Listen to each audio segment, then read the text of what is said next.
everyone. My name is Catherine Lage, and I'm a clinical social worker at the Child Mind Institute.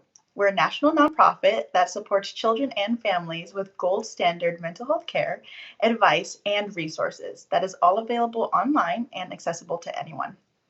During our We Thrive Inside campaign that launches tomorrow, we will be moving on with our 4:30 p.m. Eastern Standard Time Facebook Lives, and we'll have more on that after the campaign launches. During the coronavirus crisis, our telehealth resources include diagnosis and treatment of mental health and learning disorders, 30-minute phone consultations, bereavement and grief support, remote neuropsychological evaluations, and this is just a sample. So you can go ahead and visit childmind.org/telehealth in order to learn more. Today, I'd like to talk more about helping children take age-appropriate responsibilities at home. And I would like to answer any questions that you might have on this, as well as anything else you're wondering about. You can go ahead and post your questions on the feed, and we'll post helpful links to our resources on childmind.org. Remember that we're here every day, and we look through your questions daily. So I'll go ahead and jump right in. So when we're thinking about some different responsibilities that our kids can have, whether that be personal sort of things or if they can be chores around the house, I would like to answer some questions about that. And so in order to dive into the topic, I actually got a question earlier about some age appropriate jobs for kids. And so I'd like to just go through those, and then we can talk some more about age specific things, and you can post your questions inside. So I have this question says, I have a 4-year-old, 7-year-old, and 10-year-old. So I'm going to talk a little bit about some age appropriate chores or personal responsibilities in those age ranges. To start with 4, and I would say 4 or 5, some personal chores maybe could be to get dressed with maybe some help, minimal help. Really, this is about whether or not the child still needs supervision in certain things or if they don't. So starting with getting dressed with minimal help can be something that's new for them in the morning. You can sort of have a routine and say, hey, make sure you put these clothes on. You can have those out for them. That can be sort of the minimal help. Or making their bed, how to make that. It might not look to your standards completely at 4 or 5 years old, but it just without minimal parent help, that can be something that you can do. I'm also thinking about, when you're bringing things home or holding things around the house, you can definitely give them something to do and carry something. Maybe you're doing something in the backyard or you're trying to do an activity together and you can give them the responsibility of holding something. That can be something small but significant, not only for you and getting help, but also them to make them feel like they're doing something useful. Just moving on to the family chores, I would really think that, if they're able to set the table, so putting a plate on the table, maybe putting the forks or spoons more so on the table, that could be helpful. Maybe helping clear the table, so taking those plates off, and then, if the 4 or 5-year-old is able, then maybe even helping with the food. So I would say, I don't know if there's some mixing involved. That might be actually pretty fun for the 4 or 5-year-old. So if you're mixing for baking, if you are, making cookies, and it's okay for them to get their hands dirty. Do some things like that. I'm thinking too, if you're, I don't know, like laundry wise, I think this would be a good age for sorting out colors. I think this would actually be really age appropriate for that. This is what, where the socks go, or this is the place where we want to put them. This is the color of that, specific sock. Also, this is how the shirts look. This is how pants look, and we're able to sort those out that way. I think that could be great to help you around the house at 4 or 5. And even the towels, where do we put the towels, or can you help me put the towels away, or something like that. And then helping with any sort of cleaning of their room, of course, picking up toys.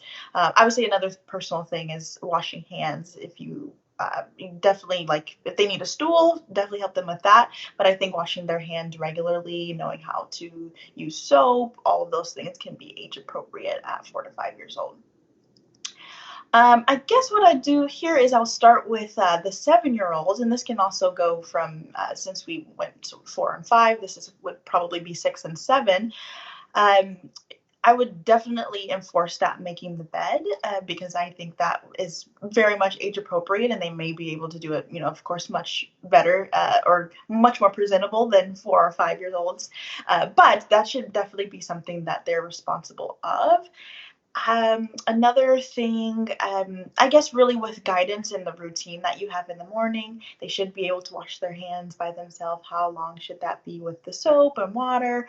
They can also be brushing their teeth by themselves. They can, know when to take a shower on their own, and hopefully they don't need to be told. And maybe even comb their hair or use hair products. I've definitely seen tons of videos where kids are learning how to do their own hair. So I think that's fantastic because that takes off the responsibility for you. And I think another thing for the 6 and 7-year-old range, and I think this could be great for also their identity development, is to pick their own outfits. You might be really surprised about how they choose their clothes. And I'm sure they've, tried to maybe play dress up or something like that before, or just change into something. But I think this is a good time for them to just kind of explore and what goes together, what's their style. I think that could be a cool time at 6 and 7. And they should definitely be able to sort of navigate how to get dressed at this time. I think too, if you maybe have some pets, this could be a great way too. My 10-year-old or 9-year-old, actually, he can put lettuce in the tank, which is nice because then we don't have to do that. But I think that's something that you can start with. How does that look like? With supervision, find out what needs supervision first and what needs or doesn't need so much supervision. I'm thinking about putting water in the dog, bowl, or the pet food inside of there. Being able to walk the dog, you definitely might need some more supervision around that, but that can be a responsibility that they might be able to handle. uh, 6 and 7, I would say it could be a good age for maybe mopping. Probably won't be done very well, and be cautious of that and accepting, right? But it could be nice if they were able to do that.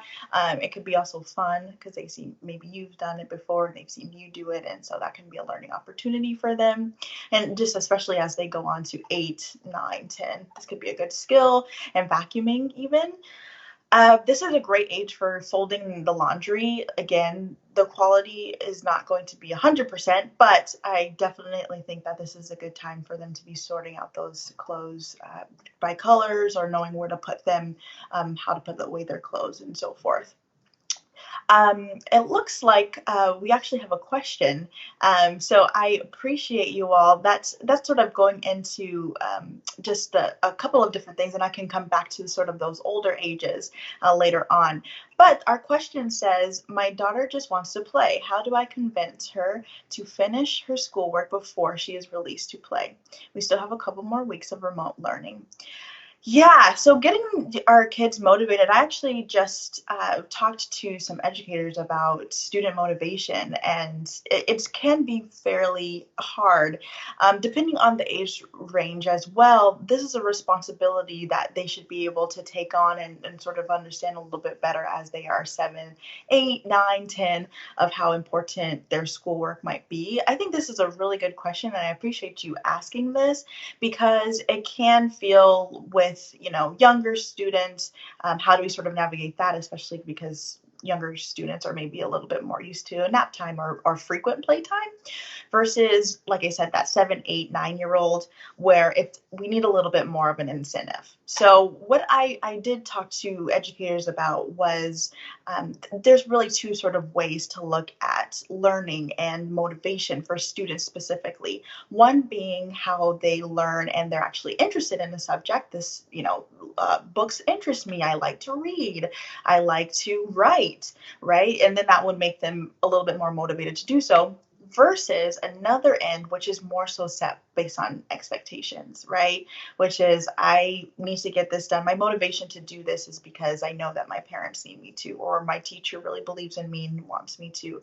So those are two different ways of looking at motivation, and then you can sort of pick which one you can strengthen, right? So if there is a particular subject and she's able to pick the topic to write about, or she's able to pick the book, or some sort of, if you can get a little bit more creative and help her with some research on how to do those things, maybe you are able to make something a little bit more tangible. I have been, as I've gone through working in schools for so long, I've really loved the principles from some teachers that really focus on learning styles, because not everyone is an auditory learner. Not everyone is a visual learner. Not everyone is learns by doing. So we really want to take an account of all of these different things. So what can motivate her? If it's something that she actually has to create with her hands, maybe that would be a little bit more motivating. Or if she is able to, take control and actually have the topic in mind with a writing assignment or something like that, that could be more motivating. On the other side of things, there's definitely a reward system that you can use on this. So, and I actually have another question in our list of questions that we created, or actually compiled from the questions you post, is that we're looking for motivation on how to get things done. And so that can definitely look like a schedule, a routine, and saying, this is the time where we want you to do your schoolwork. This is the time where you do get to play.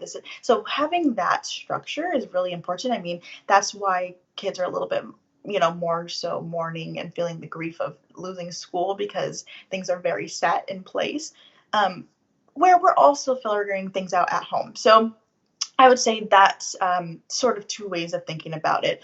One is providing that sort of understanding of when or how the student is motivated, your daughter is motivated to do schoolwork. Find out what that might be. On the other side of things, it might be a good time to understand what schedule and routine that they can follow, and really, prepping them for what that is going to look like. Okay. We did get another question. I do appreciate these questions, so thank you so much. If you're just now tuning in, my name is Catherine Leach, and I'm with the Child Mind Institute, and I am very interested to hear what you have to say about age-appropriate responsibilities at home. So this question says, my kid is afraid of masks. Is there a game or something I can play with them to make masks less scary? So this is I think this plays a lot into what our new normal is going to look like. I think starting with that conversation, and we have some great resources on the childmind.org website that talks about how to talk about the coronavirus, because I think when you preface it where it's connected to what we need to do for right now and why it's so important to wear a mask, hopefully that would be a little bit more helpful as to thinking, why or just like lowering that fear from your child of masks. And the second thing is, you can definitely get super creative. I've seen some wonderful, amazing masks that people have created themselves, either through bandanas or maybe even buying some masks, and you can get really fun. It can be really exciting to do together. I've seen Disney themed. I've seen people put their favorite characters on there, Star Wars. I know that if I could find a mask for the Warriors, I'm sure my father and my the 10-year-old kid would be happy to have that. So I mean, just get really creative. And so starting with that, be very understanding of where they're at with the just their knowledge of the coronavirus and how they're feeling about it, because it can be great to just sort of validate their experience, talking about how this is going to be our new normal. And then you can definitely get creative about what that looks like. The masks can be scary, but here's some great ways for us to keep everybody safe, and we can actually get fun with it. Why don't we go ahead and make some masks ourselves, or we can use this and put stickers on it if we want to, something like that. Okay. Well, looks like we have some more questions. Thank you so much for tuning in. The question here is, it looks like it did go away. Uh-oh. I am. 1 second, please. Looks like we're having some technicals difficulties. If we can get that back up. So perfect. I got it. Thank you so much for that. It says, how do you get teenagers to help with housework? It seems like they just want to watch Netflix or play video games.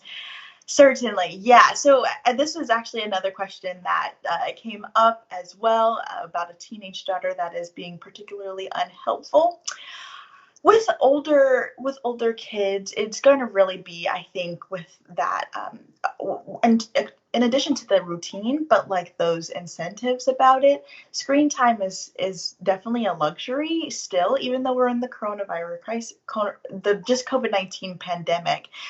Just understanding and helping our kids understand that it is still a privilege to even have this luxury of a phone, of a PlayStation or an Xbox or any sort of video games.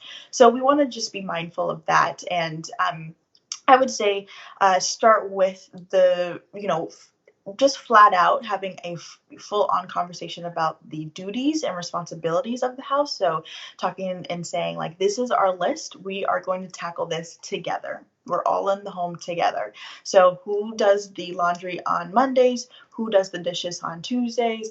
And so forth. That will make the more expectations that you have and you set them and you actually make sure that they're consistent. Because one thing that I work with a lot of teachers on is behavioral contracts, and it really doesn't work if you are not consistent. And you really need someone to hold the whole team accountable and say, well, did this get done? Well, if not, then I have to do, you knew this expectation beforehand. And so that's just, that understanding. So start with that, again, the routine, but of course, making sure, well, with an older student, with an older child and a teenager, it will be more so understanding that they have a little bit more hefty tasks. And if that, is something about whether that be outside yard work or walking the dog or something as simple as just taking out the laundry, we want to be sure that they're getting age appropriate chores there. And then also, of course, Netflix is one of those rewards. Netflix does require a subscription. And I know that sometimes it can be hard to say no to our kids, but, not everybody has the luxury to watch Netflix and sort of relax in that sense. So we want to make sure that those sort of things that we have normalized as commodities and things that we need, like we need Netflix, we need those video games. Those are still luxuries. Okay. So, and then just to, I guess, go right into the next sort of question, we're talking about how the teenage daughter is being unhelpful. It goes on to say, we have asked her to set up the table or take out the trash and it ends up not happening, or worse, she says it's already done and it comes to find out that it isn't. How do we get her to pitch in without starting a fight? And so I think that is really important here too, as far as how you communicate this. How you communicate it is going to mean everything. If I go and I talk to my 9-year-old and I'm, guns blazing, he is less likely to listen to me. But I think with the, piece of, I would really like some more help around the house. Do you think that you could do just my tone? The difference in tone can be something too. And I actually saw something a little bit before this that a child had posted, I hate when I'm going to go do the dishes and I'm motivated to do them, and then my mom tells me to do them. That's a very, I think, valid sort of feeling. And so if we go into this having those conversations and having those expectations, then we know I don't even need to ask you, because on Wednesdays you do the dishes. On Thursdays you're going to do the laundry. If it isn't done, we know the consequences of that. And if we do, then we know the rewards. If that's a consecutive 3 weeks of taking out the trash and that is a pizza night, then that's something to look forward to. And like I said, being consistent and actually following through is going to be so important for your kids at this time. So not just saying something to sort of lure them in, and not saying something just to get them to do something. So that's another thing that I wanted to be sure we talk about. I think I'll go ahead and take the last question if no one else has any more questions. Again, you do have time, but there is another question here that says, "My daughter really wants a dog. She swears that it'd make her feel better during this stressful time. I'd like to say yes, but she's not very responsible. What are some reasonable chores she can practice to show she's ready?" Well, I would say here that it is a great time to get a dog. But two, I think that it will show a lot of responsibility, and really she has to be sort of prepared for that type of expectations that will come of that. Dogs need to eat. Dogs will need water. Dogs will need to be walked. So the exercise piece of that, there's dogs need attention. Is that dog going to need to be potty trained? There's going to be a lot of different things, and I think breaking down those responsibilities and helping your daughter understand what that will look like. And of course, your daughter may still say, "Great, great. So when are we getting the dog?" But I think here would be really important to talk about, how you're going to prepare her for that. So, some reasonable chores that I would say here is if you have any type of, I wouldn't even say plants, if you have any type of, really like good, I'm even thinking of some outside work, if you have any work to do there, those will be some really great sort of prepping chores that can show how responsible can you be of taking care of something. You want to do chores that is taking care of something that shows responsibility. Folding the laundry won't necessarily do that, or but I guess I take that back. Seeing consistency in that will be a great way to see that she's prepared and she's ready to go. So if that is taking out the trash, if those chores are, dusting around the house or do something like that, and you can see consistency and that, you don't see the like, "Oh, I forgot today," you can really remind your child that this is part of having a dog. You have to be conscious. You can't be like, "Oh no, I forgot to feed the dog today," or "the dog is without food," or "Oh no, I forgot that we need to walk the dog," right? So that can be helpful in making sure that your child has an understanding in that regard. Okay. I think here, if anyone has any more questions, I'd like to take one more. If not, I will close this out. But I think my overall message here is that there's a lot of things that we can do around the house. It would be great to, divide and conquer, but also remembering that we have to give the space to do so and create those incentives, still create those rewards, so that you can all reap those benefits, right? Because you want to be able to uphold them together as a family. Okay. All right. Well, I want to thank you all again for joining me. I hope this was helpful. Remember that we're here every day and we look through your questions daily. We're so happy to start our We Thrive Inside campaign, so please look out for that. The Child Mind Institute is really here to help with all of your mental health and parenting needs during this COVID-19 crisis, no matter where you are. So please visit childmind.org/telehealth to learn more about the incredible variety of remote telehealth resources that we have available for children and teens and young adults at this time. We will be back at 4:30 tomorrow, so remember to check us out, and I wish you safety and wellness. Bye.